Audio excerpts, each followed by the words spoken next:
आहेत। माझ्या वडिलांच्या वयाच्या गृहस्थाबद्दल खरं तर मी बोलणं योग्य नाही, पण एक खासदार म्हणून माझी ही नैतिक जबाबदारी आहे की पार्लमेंटमध्ये आरक्षणाची मागणी किंवा निर्णय कुठे होतो, तो कॅबिनेटमध्ये होतो, असेंब्ली नंतर पार्लमेंटमध्ये होतो। पार्लमेंटमध्ये बारामती लोकसभा मतदारसंघाच्या लोकांनी जेव्हा मला निवडून दिले, 4 वेळा निवडून दिले, मराठा, धनगर, लिंगायत, मुस्लिम आणि समाजातल्या ज्यांनी आरक्षणाची मागणी केली आहे, तुम्ही डेटा काढून बघा।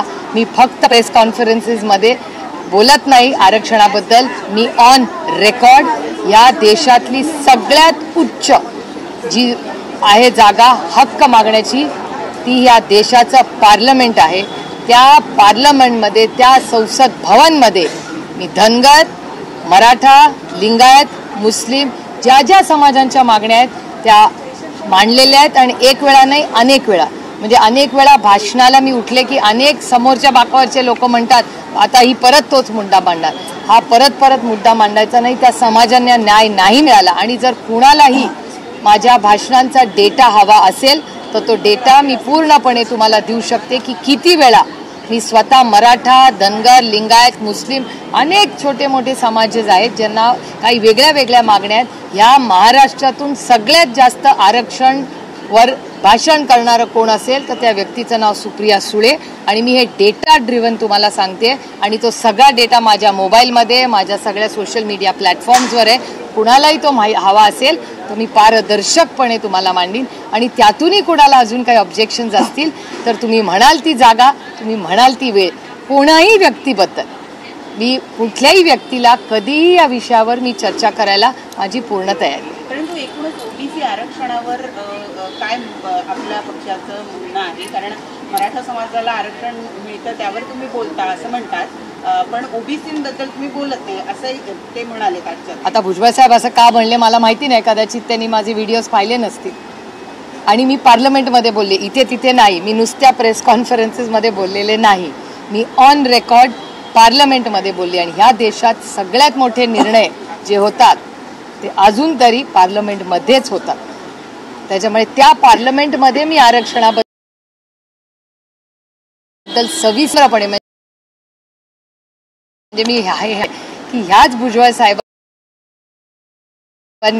राष्ट्रवादीत का आले हे त्यांचं स्पष्टीकरण तुमच्याच चॅनलवर त्यांनी सांगितलं। त्याच्यामुळे वेगळं मला पण बोले, ते माझ्यापेक्षा वयानी, कर्तृत्वानी सगळ्यांनीच मोठे आहेत, त्याच्यामुळे मी फार काही बोलणार नाही। पण वास्तव काय आहे आणि ते डेटा ड्रिव्हन आहे आणि हा डेटा मी सगळा तुम्ही म्हणाल तिथे ज्याला पाहिजे त्याला देऊ शकतो।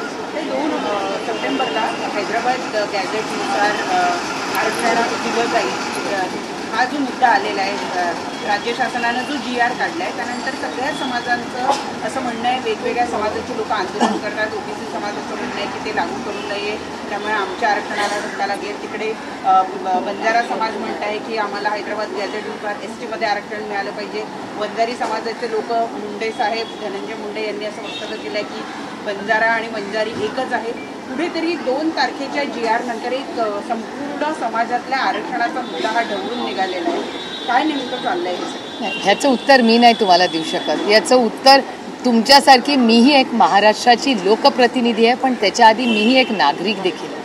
माझी महाराष्ट्राच्या माननीय मुख्यमंत्र्यांना विनम्रपणे, म्हणजे मी हात जोडून विनंती करते महाराष्ट्राच्या माननीय मुख्यमंत्र्यांना की तुम्ही एक प्रेस कॉन्फरन्स घ्या, तुम्ही एक चांगलं प्रेझेंटेशन करा आणि महाराष्ट्राला समजवून सांगा की काय निर्णय घेतलाय तुम्ही, त्याचे इम्प्लिकेशन्स काय आहेत आणि कुणाला कसं मिळणार आहे, कुणाची काय मागणी आहे आणि कुणाला तुम्ही काय निर्णय प्रक्रियेमध्ये घेतलेत। कारण का त्यांनी मोठ्या जाहिराती केलेल्या आहेत, त्यांचं म्हणणं आहे सगळ्यांना जे पाहिजे ते सगळं दिलंय।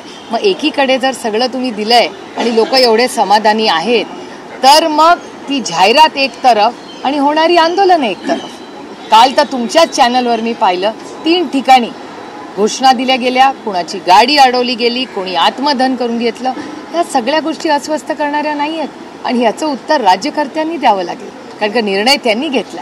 त्यामुळे त्यांनी आम्हाला समजून सांगितलं पाहिजे, कारण का तज्ज्ञ एक म्हणतायत, मीडियामधले लोक बोलतायत, प्रत्येक समाजाचा माणूस काहीतरी वेगळं म्हणतोय आणि ह्याचं उत्तर कोण देऊ शकतं तर मायबाप सरकारच देऊ शकते। तर माननीय मुख्यमंत्र्यांनी एक प्रेझेंटेशन घ्यावं. माझी तर विनंती आहे, मी वारंवार तुम्हाला हे बोललेले की त्यांनी एक ऑल पार्टी मीटिंग पहिली बोलवावी, त्याच्यानंतर एक असेंब्लीचं सेशन बोलवावं, सविस्तर चर्चा करून आम्हाला राज्याला उत्तर द्यावं की काय नक्की केलंय. नाहीतर एवढं करायचं नसेलच त्यांना अगदीच, तर एक प्रेस कॉन्फरन्स घेऊन तरी समजून सांगा, एक प्रेझेंटेशन करून. लक्ष्मण आठवले म्हणतात ते ओबीसी आरक्षण संपवलं गेलं तर आमच्या हातात जर काट्या आता नाही आहेत तर कोयते असतील असं देखील लक्ष्मण आठवले. याचं उत्तर तुम्हाला माननीय मुख्यमंत्र्यांनाच विचारावं लागेल, कारण का हे जे स्टेटमेंट्स येत आहेत याची सगळ्याची उत्तरं माननीय मुख्यमंत्र्यांकडेच आहेत ना. आम्ही काय करतो, आम्ही विरोधात आहोत. आम्ही लोकांच्या ज्या काही भावना आहेत त्या पोचवण्याची सरकार दरबारी नैतिक जबाबदारी विपक्षी आहे, विरोधी पक्षाची आहे. ते आम्ही सातत्याने करतोय. मी तर रोज बोलते या विषयांवर आणि मी गेले अनेक महिने म्हणजे ओल्या दुष्काळाची बातमी काल तुम्ही मला तुमच्या एका चॅनलवर मी पाहिली. 1 महिन्यापूर्वी मी माननीय अमितभाई शहांना दिल्लीला जाऊन भेट घेतली आहे. ते माझ्या ट्विटर अकाउंटवर ते पत्रही आहे, फोटोही आहे. मी अमितभाईंना विनंती केली की महाराष्ट्रात प्रचंड पाऊस पडलेला आहे, आता 2 गोष्टी करणं गरजेचं आहे. एक सरसकट कर्जमाफी करणं अतिशय महत्त्वाचं आहे आणि ओला दुष्काळ जाहीर करा. हे मी 1.5 ते 2 महिन्यापूर्वी अमितभाई शहांना दिल्लीला विनंती केली. हा पहिला मुद्दा.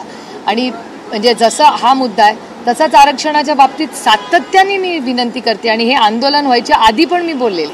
हे का मी ह्या टर्ममध्ये आरक्षणाबद्दल बोलले नाही, मी मागच्या टर्ममध्येही बोललेले की धनगर समाजाची जी मागणी आहे, मराठा समाजाची जी मागणी आहे, लिंगायत समाजाची जी मागणी आहे, आता बंजारा समाजाच्या जे काही प्रश्न आता तुमच्या चॅनलवर दिसत आहेत, मुस्लिम समाजाचे, सगळ्या समाजांचे जे काही कॉम्प्रिहेन्सिव्ह बिल आणा. माझं भाषण काढून बघू शकता तुम्ही. मी तारीख वाईज किती वेळा ह्याच्यावर बोलले की एक एक करू नका. एक मोठं देशात एवढी मोठा मॅन्डेट आहे या सरकारला. तिकडे 150 किती 240 250 खासदार आणि इथे 250 आमदार, एवढं मोठं मॅन्डेट तुमच्याकडे असताना आणि केंद्रामध्ये जर असा काहीतरी चांगलं आरक्षणाचं सोल्युशन काढलं. आम्ही सरकारच्या बाजूनी जसं GSTला उतरलो आणि त्यांच्याबरोबर मतदान केलं.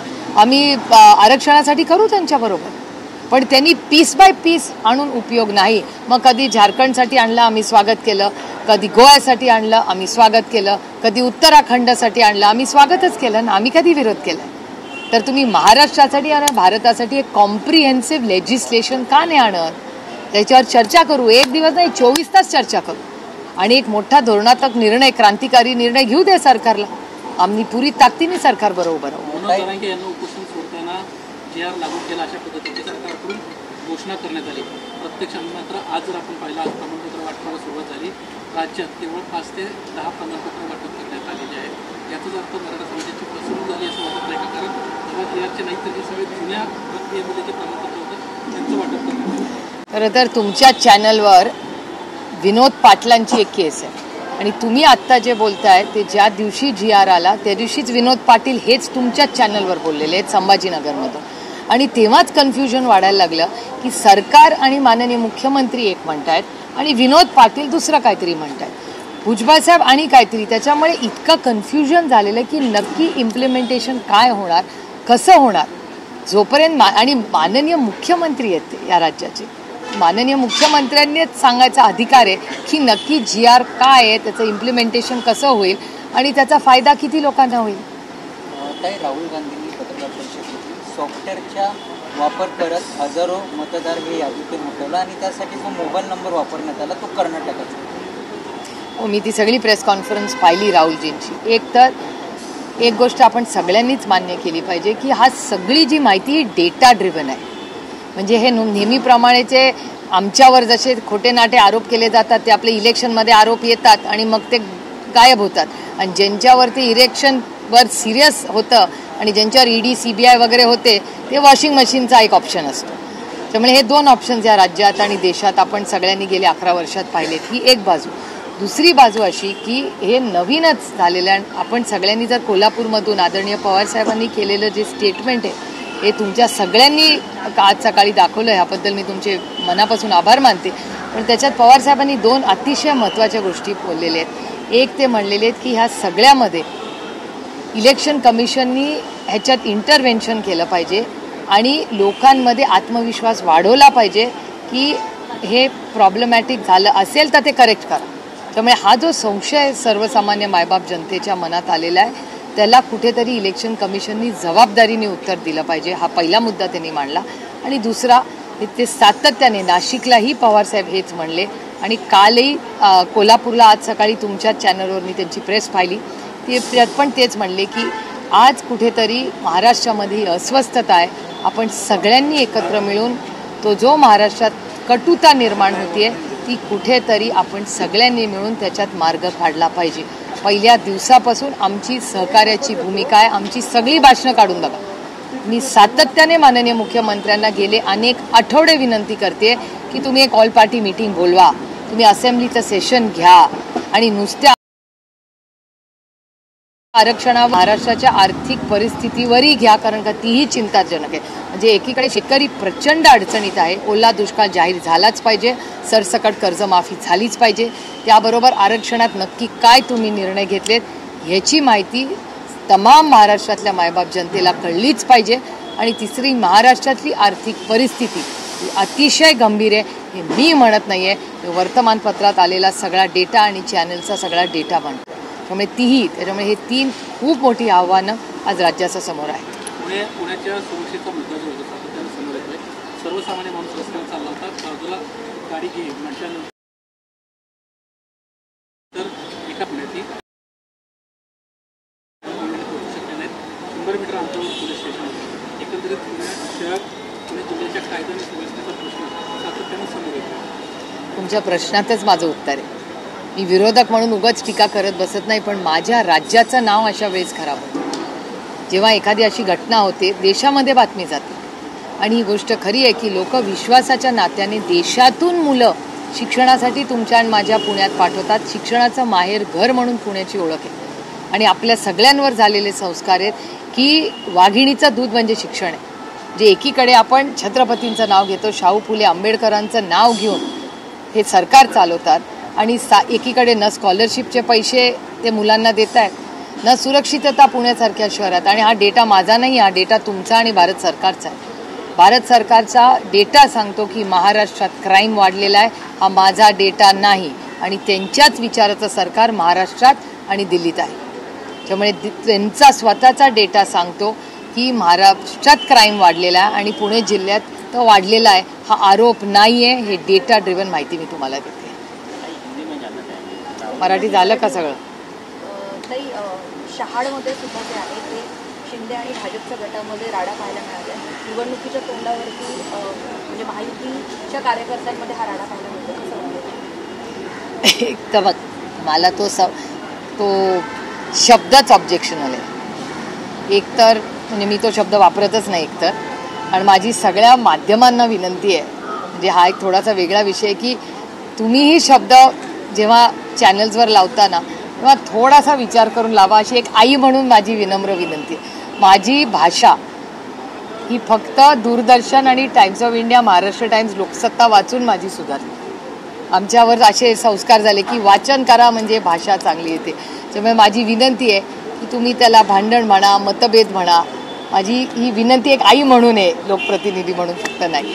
पण हे जे ज्या पद्धतीने या महाराष्ट्रामध्ये या सरकारमध्ये जे मतभेद बाहेर येत आहेत, हे मी विरोधक म्हणून म्हणत नाही, पण महाराष्ट्राच्या संस्कृतीला न शोभणारे आहेत. घरं फोडली आमची, म्हणजे आमच्या केसेस आजही चाललेल्या आहेत. आमच्यावर अन्याय झाला आहे का? तो हो झालेला आहे, काय वादच नाही. पण अशा परिस्थितीत ज्या टोकाची भूमिका घेऊन आमची घरं आणि पक्ष फोडले आणि आता त्यांचे ज्या पद्धतीने वाद होत आहेत, ह्याच्यात नुकसान फक्त आणि फक्त सर्वसामान्य मायबाप जनता आणि महाराष्ट्राचं होतंय, आर्थिक, राजकीय आणि सामाजिक. वर्षा निवासस्थानातील एक निवेदन सध्या व्हायरल झालं. सगळ्याच ठिकाणी महाविकास आघाडी म्हणून लढता येणार नाही, याचा अर्थ तुम्ही सगळे स्वतंत्र लढणार. तुम्हाला आठवत असेल की जेव्हा काँग्रेस आणि राष्ट्रवादी काँग्रेस एक होते ना, आमची आघाडी होती, तेव्हा सगळी इलेक्शन्स आम्ही एकत्र नाही लढायचो. त्यामुळे तेव्हा प्रत्येक जण, आणि हे कार्यकर्त्यांचं इलेक्शन आहे, प्रत्येक कार्यकर्त्याला इच्छा असते आपण लढावं. त्याच्यामुळे त्या भागांमध्ये तिथलं स्थानिक नेतृत्व ठरेल की आघाडी करायची का नाही. आणि काँग्रेस आणि राष्ट्रवादी एक असताना तेव्हा आम्ही किती वेळा वेगळे लढलेलंच आहोत ना. पुण्याला जिल्हा परिषद कधी आम्ही इतक्या वर्षात एकत्र लढलोय? वेगळेच लढलो. टेंडरचं डॉक्युमेंट सध्या प्रचंड व्हायरल झाले, त्यामध्ये 5 वन ॲट अ टाइम. टेंडरचं एक डॉक्युमेंट सध्या प्रचंड व्हायरल झाले. त्याच्यामध्ये वर्षा निवासस्थानामधल्या काही कामाचं कागद समावेश आहे. बेडसाठी डबल बेडसाठी 20 लाखांचा खर्च, तर किचन व्यवस्थेसाठी जवळपास 19 म्हणजे 20 लाखांचा खर्च आहे. 40 लाखांपेक्षा सुद्धा जास्त खर्च त्या ठिकाणी त्या निविदेमध्ये देण्यात आल्याचं समोर येतं. हेच 40 लाख रुपये जर आमच्या शेतकऱ्यांना दिले असते ना, तर कदाचित आमच्या शेतकऱ्यांनी एवढ्या आत्महत्या केल्या नसत्या. त्यांचे तर काही हजार रुपयाची देणी असतात. त्यांच्या ह्या दुर्दैव या सरकारचं की 40 लाख रुपयाचं रेनोव्हेशन ते करतात. आणि हे तर छोटंच रेनोव्हेशन आहे. सगळ्यांची ऑफिसेसचं जर काढलं ना आणि घरांची रेनोव्हेशन, तर ते करोडो रुपयात असतं. हे खूप दुर्दैव आहे की मोदीजी काही वेगळं दिल्लीत सांगतात, पण महाराष्ट्रात त्याची अंमलबजावणी होत नाही. मोदीजी तिकडे सांगतात आम्हाला सगळ्यांना की साधे राहा, तुम्ही सगळं मेड इन इंडिया वापरा, ही गोष्टी काय परमनंट नाही, आपण प्रधान सेवक आहोत. आणि दुर्दैव आहे की मोदीजींच्या या गोष्टी महाराष्ट्र सरकारमधले कोणी लोक ऐकत नाहीत किंवा पाळणं त्याचे करत नाही. खूप दुर्दैव आहे.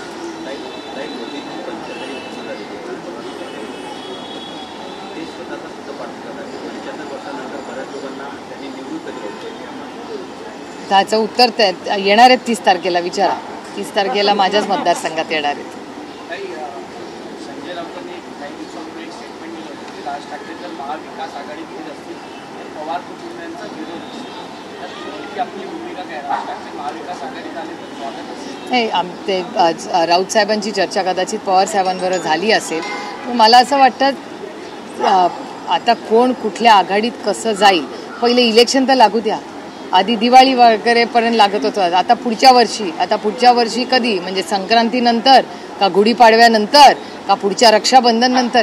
हे म्हणजे मला आश्चर्य वाटते. मी आता तर उमेदच सोडून दिली की कदाचित एक वेळ आमची लोकसभा विधानसभा लागेल, पण या बाकीचे इलेक्शन्स लागतील का नाही अशी काळजी आणि भीती मला वाटायला लागली. आणि दुर्दैव ह्याचं एवढंच आहे की सत्तेचं विकेंद्रीकरण या देशात, पंचायत राज आणि कैलासाची यशवंतराव चव्हाणांचं जे स्वप्न होतं की सत्ता केंद्रित राहता कामा नये, त्याचं विकेंद्रीकरण झालं पाहिजे. आणि हे सरकार बरोबर त्याच्या विरोधात निर्णय घेत आहे. सत्ता केंद्रितच राहते. जो माणूस रोज तुमच्या सुखदुःखात असतो, तुमचा नगरसेवक असेल, तुमचा पंचायत समिती मेंबर असेल, तुमचा जिल्हा परिषद मेंबर असेल, या सगळ्यांचं इलेक्शन गेले किती 3-4 वर्ष झाली. आता खूप दुर्दैव आहे की सत्ता सगळी केंद्रित व्हायला लागली आहे महाराष्ट्रामध्ये. बंद झालं. 358 वाईन शॉपला परवानगी दिली होती राज्य सरकारनं. आता निवडणुका तोंडावर आहेत, त्या सगळ्या दुकानांना आता स्थगिती देण्याचा निर्णय सरकारने घेतला. मी त्याचं मनापासून स्वागत करते. आणि मी परत अतिशय विनम्रपणे हात जोडून महाराष्ट्र सरकारला विनंती करते आणि एक्साईज डिपार्टमेंटला विनंती करते की जिथे जिथे शाळा आहेत कृपा करून बंद करा. बारामती लोकसभा मतदारसंघात हिंजवडीला शाळेच्या समोर दारूचं दुकान होतं. ते कलेक्टरांचे मी जाहीर आभार मानते पुण्याच्या की आम्ही मागणी केली, पालकांनी मागणी केल्यावर त्यांनी ते बंद केलं. अशी अनेक उदाहरणं संपूर्ण राज्यामध्ये आहेत. तिथे एक्साईज डिपार्टमेंटनी शाळा कॉलेजेसच्या समोर, आणि नियम हा मी नाही केलेला, सुप्रीम कोर्टाने आणि पार्लमेंट आणि असेंब्लीनी केलेला निर्णय, त्याचं जरी पालन केलं तर खूप झालं. ताई, नवी मुंबईमध्ये अनाधिकृत इमारती आहे. मुंबई महापालिका त्यावर कारवाई करणार होती, मात्र उपमुख्यमंत्री एकनाथ शिंदे यांनी स्थगिती आणली आणि त्यानंतर आता हायकोर्टाने विचारणा केली आहे की उपमुख्यमंत्री एकनाथ शिंदे यांना कोणता अधिकार आहे. मला असं वाटतं कोर्टाच्या बाबतीत आपण सगळ्यांनी जबाबदारीने बोलावं. कोर्टाचे जे काही नियम कायदे असतात त्याच्याबद्दल कोर्टाचा एक वेगळा मान सन्मान असतो. आणि कोर्टाने जर काही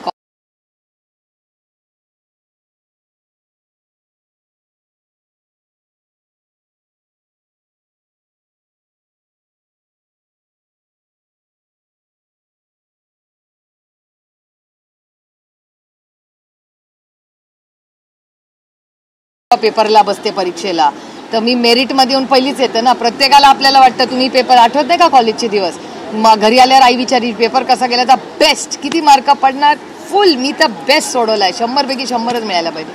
एवढं इतका तो हात बद्दा. मराठी महापौरवरून आता जे आहे ते मनसेचं आणि भाजपचं एकूण जोडलंय. मराठी महापौर होईल असं वाटतं का तुम्हाला? मी तुम्हाला खरं सांगू, मी असा विचारच करत नाही. मी म्हणते की जो कोणी महापौर व्हावे त्यांनी तुमचं आणि माझं आयुष्य सुधरावं एवढीच आमची माफक अपेक्षा आहे. त्याच्यामुळे आमचाच होईल आणि ह्याचाच होईल आणि हा, आम्ही तसं राजकारण करत नाही. आम्ही सगळ्यांना एकत्र घेऊन जायचं राजकारण करतो. आणि समाजकारण करते. लाडक्या बहिणीमधून जे आहे, लाडकी बहीण योजनेमधून आणखीन काही बहिणींना वगळण्यात आलेलं आहे. उपमुख्यमंत्री एकनाथ शिंदे म्हणतात की ही योजना बंद होणार नाही, मात्र दिवसागणिक यातली संख्या जी आहे ती कमी होत चालली. नाही, 25 लाख महिला कमी झाल्यात हीची स्टोरी तर तुम्ही सगळ्यांनी वर्तमानपत्रात आणि चॅनल्सवर आली आणि महाराष्ट्र सरकारचं ऑफिशियल स्टेटमेंटही आलेलं आहे की 25 लाख महिला त्यांनी कमी केलेल्या आहेत पहिल्या टप्प्यामध्ये. आता अजून किती, आता त्याच्यात पुरुष कसे आले, म्हणजे काय नक्की नियम कायदे या सरकारने आधी लावले, मग आता का बदलले, मग आधी कसं काय त्यांना घेतलं, मग आता का कमी केलं, खूप कॉम्प्लिकेटेड विषय आहे. आणि महाराष्ट्र सरकारचे तुम्हाला आठवत असेल की मी तेव्हाही स्टेटमेंट केलं होतं की 4,800 कोटी रुपयाचा घोटाळा तो आहे ना. आणि ते सॉफ्टवेअर कोणी डेव्हलप केलं? तुम्ही जर कॉलेजला गेला 0.1% तुमचे मार्क नसतील तर तुमचा फॉर्म रिजेक्ट होतो. शेतकऱ्यांनी जर काही फॉर्म भरला आणि त्याला इन्शुरन्स मिळणार असेल तर 1 मिनिटात तो फॉर्म रिजेक्ट. मग शेतकऱ्याला एक न्याय, लाडक्या बहिणींना एक न्याय आणि ह्यांच्या घोटाळ्यांना वेगळे न्याय, ऐसा कसं राज्य चला? जिस तरह से आज भी राहुल गांधी ने वोट चोरी को लेकर प्रेस कॉन्फ्रेंस की है और उन्होंने आज भी कई सारे डेटा जो है सामने रखे हैं, इन तमाम बार आरोप जिस तरह से वो लगा रहे हैं, किसी तरीके से क्या इलेक्शन कमीशन की क्रेडिबिलिटी भी जो है सवालों के घेरे में? हाँ, बिल्कुल ही है, डेटा ड्रिवन ही है ना. आपके सवाल में ही मेरा जवाब है और ये पूरा डेटा ड्रिवन आ रहा है. तो मेरे ख्याल से इसकी जांच होनी चाहिए. और ये बहुत दुख की बात है कि जिस हमारे सबके प्यारे भारत रत्न डॉक्टर बाबा साहब अम्बेडकर ने जो संविधान दिया था और जो अधिकार इलेक्शन कमीशन को दिए थे वो कहाँ गए. और ये बहुत सारे सवाल आज हमारे सामने खड़े रह रहे हैं कि ये वोट चोरी का जो आरोप सब जगह से हो रहा है और वो डेटा ही दिखा रहा है ना, नंबर्स डोंट लाई. अगर डेटा कह रहा है ये हुआ है तो हुआ है ना, ये कोई एक झूठ मूठ के आरोप तो है नहीं. तो बहुत चिंता की बात है देश के लिए और हमारे जैसे सशक्त लोकतंत्र के लिए तो बहुत बहुत दुख की और चिंता की बात है. आपके भी कई सारे सांसद हो या कई सारे विधायक हो जो लगातार कह रहे हैं कि उनके भी कॉन्स्टिट्यूंसी में इस तरह की वोट चोरी हुई है. अरे मैं तो कह रही हूँ कि मेरे निर्वाचन क्षेत्र से ही आप शुरू करिए. अमोल दादा और मैं हम दोनों जीत के आए शिरूर और बारामती से. हमारी तो विनती है हम जीते तो भी हमारे से इंक्वायरी शुरू करो, क्योंकि इस देश में कॉपी करके पास होना नहीं है. हमको मेरिट में पढ़ाई करके मेहनत करके पास होना है. हम कॉपी करने वाले नहीं हैं. तो ज़रूर मैं तो कह रही हूँ हम सबकी करें. हम विपक्ष में है तो क्या हुआ और चुन के आए तो क्या हुआ. ऐसा नहीं है कि जब हारेंगे तभी कहेंगे इंक्वायरी करो. और अमोल दादा और मैंने बहुत बार कहा है कि भैया हमसे ही शुरुआत करिए. ताई, सत्ता पक्ष के नेताओं का ये भी कहना है कि जब लोकसभा के चुनाव हुए थे तब विपक्ष ने इतने सवाल नहीं खड़े किए थे क्योंकि उनके सांसद चुनकर आए थे, लेकिन जब विधानसभा के चुनाव हुए और जब वो हारते हैं तब वो कहीं ना कहीं सवाल खड़े कर रहे हैं. खुद उनकी पार्टी के जो नेता हैं वो पार्टी छोड़कर जा रहे हैं और इसी को छुपाने के लिए वो ऐसे सवाल कर रहे हैं. वोटों को लेकर खासकर वो बात. अरे वो वोट के लिए नहीं छोड़ के जा रही है. आप सबको पता है ये आइस का प्रॉब्लम है. आइस से बहुत दिन के बाद बोल रही हूँ मैं. आइस से इनकम टैक्स, सीबीआई और ईडी, और ये आपके चैनल ने भी दिखाया. तो ऐसा कोई नई बात मैं नहीं कह रही हूँ. सबको पता है कि आइस का कितना बड़ा प्रॉब्लम इस देश में. अभी थोड़ा सा स्लो हुआ है, नहीं पहले तो बहुत ही अग्रेसिवली आइस चल रहा था. तो आइस के काफ़ी वॉशिंग मशीन के तो आपको पता है उनके पास ही, हमारे पास वॉशिंग मशीन. हम थोड़े सिद्धांत वाले लोग हैं, हमारे यहाँ वॉशिंग मशीन नहीं है क्योंकि हम सिद्धांतों पे और देश के लिए, अगर किसी ने देश के लिए कुछ गलत किया होगा तो हम उसको माफ़ नहीं करेंगे. फिर वॉशिंग मशीन नहीं और क्या सत्ता नहीं. सत्ता गई तो भी बेहतर, लेकिन देश से गद्दारी नहीं करेंगे आप. और आप जो कह रही है कि वो सब जो भी आरोप प्रत्यारोप है उतना तो हक बनता है ना उनको, लेकिन डेटा तो झूठ नहीं बोलता. Numbers don't lie. मीनाताई के पुतले पे जिस तरह से कलर फेंका गया और कल काफी हंगामा हुआ, क्या कहना चाहते हैं? एक पुतले को आरोपी को अरेस्ट भी किया. ये बहुत दुख की बात है. ऐसी चीज़ें होनी नहीं. कोई भी हो उस पर ऐसे हल्ला नहीं होना चाहिए. उसका ये बहुत गलत बात हुई है और ऐसी चीज़ें ना हो इसके लिए हम सब ने खबरदारी लेनी चाहिए. और मेरी विनती है कि इन सारे जो हमारे प्यारे लोग सब जो है जिनके पुतले बनाए वहाँ सीसीटीवी कैमरा ही रखना चाहिए, तो ये पूरा मॉनिटर रहे. ताई, बीएमसी चुनाव में क्या सारे विपक्ष एक साथ रहेंगे या अलग अलग लड़ेंगे? मन से भी आप शिवसेना यूबीटी के साथ में एक तो पहले इलेक्शन तो ले, पहले इलेक्शन तो हो.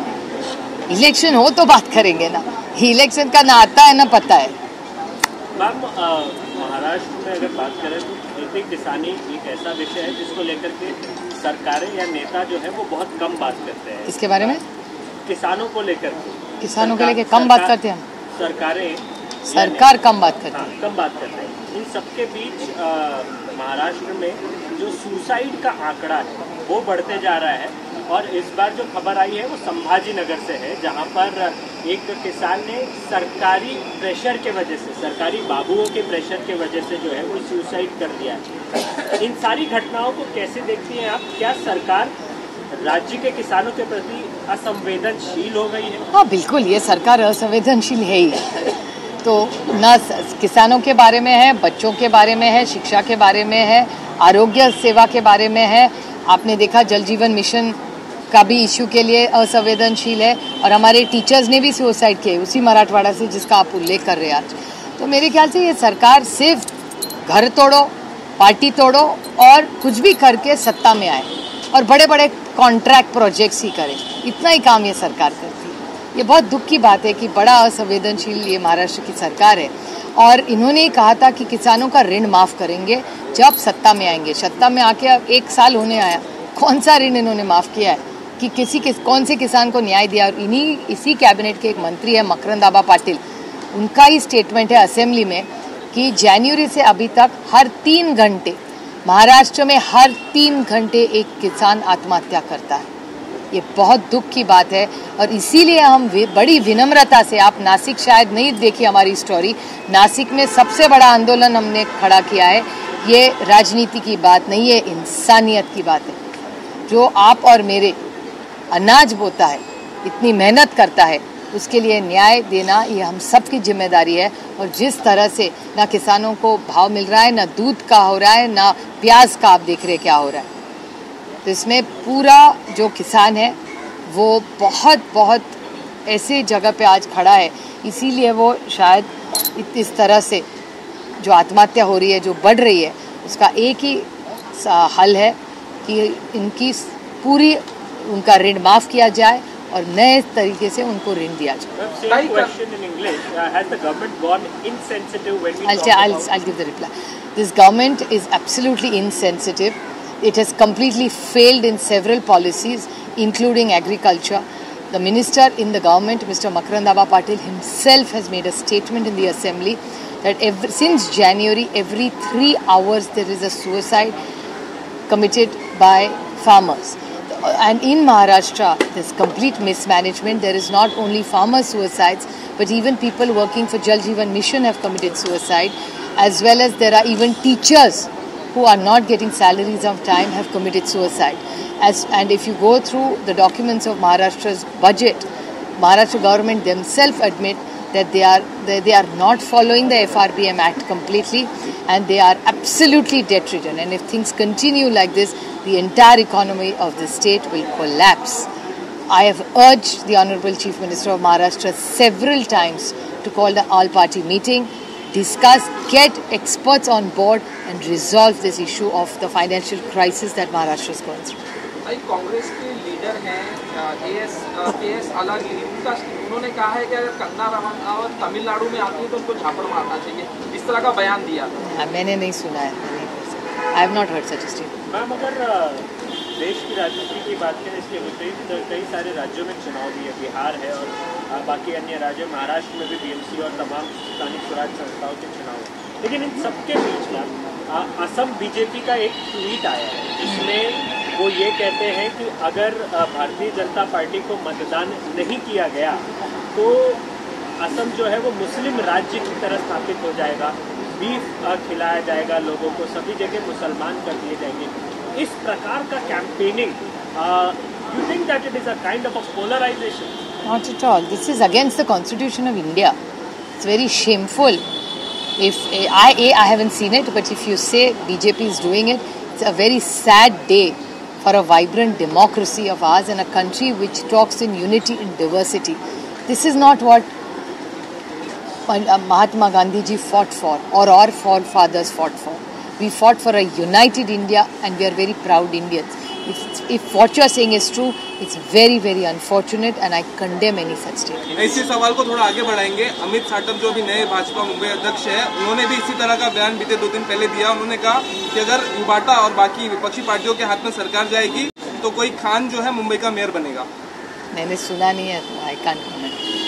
लेकिन इन प्रकार के स्टेटमेंट कहीं know it's very sad. Hindi में नहीं, ये बहुत दुख की बात है कि एक सशक्त लोकतंत्र में आज भारतीय जनता पार्टी जितनी इतनी बड़ी ताकत है, अगर उनको ऐसे देश तोड़ने के विधान करने पड़े तो ये बहुत दुख की बात है।